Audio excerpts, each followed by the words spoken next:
జటిలో ముండి లుంచితకేశ కాషాయాంబర బహుకృత వేష పశ్యన్నపి జన పశ్యతి మూఢ ఉదర నిమిత్తం బహుకృత వేష.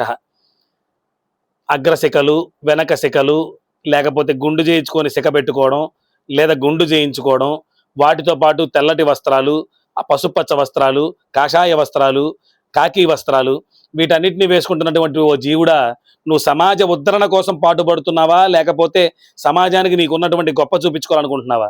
ఒకవేళ కేవలం నీ గొప్ప చూపించుకోవాలనుకుంటుంటే, కేవలం అందరూ పెట్టి నమస్కారాలు నీకు మాత్రమే అనుకుంటే, నీ వృత్తికి కాదు, కేవలం నీ ఈ బట్టల లోపల ఉన్నటువంటి రంగనాథ్ అనే వాడికి మాత్రమే నమస్కరిస్తున్నానని నువ్వు ఎన్నాళ్ళు భావిస్తే అన్నాళ్ల పాటు నీకు జ్ఞానం అందకపోగా నువ్వు చేసే ఈ ప్రక్రియ అంతా కూడా, ఈ నామాలు, ఈ బొట్లు, ఈ శిఖలు, ఇవన్నీ కూడా ఏమైపోతాయంటే ఉదర నిమిత్తం బహుకృత వేష, కడుపు నింపుకోవడానికి వేసిన ఒక వేషంగా మాత్రమే మిగిలిపోతుంది. అందుకే నువ్వు చేసే వృత్తి పట్ల, నీ దగ్గర ఉన్నటువంటి ధర్మం పట్ల, సమాజానికి నువ్వు చూపించే ప్రేమ పట్ల నిబద్ధతగా బతుకు అని శంకరాచార్య వారు ఆ విషయాన్ని మనకు తెలియజేస్తున్నారు. అలా బతకాలంటే ఉండాల్సిందేంటి?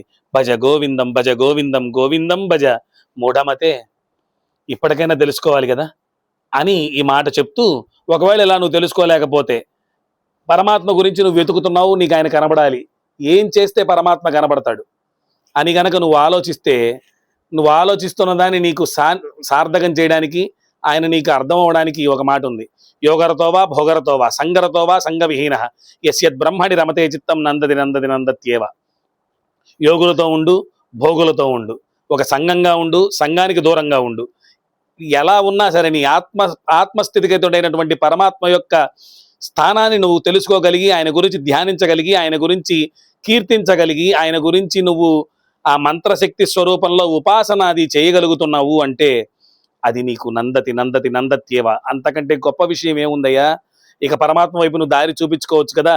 సమాజం ఇన్నిగా ఉంది, కానీ అక్కడ ఉన్నది ఒకటే పరమాత్మ.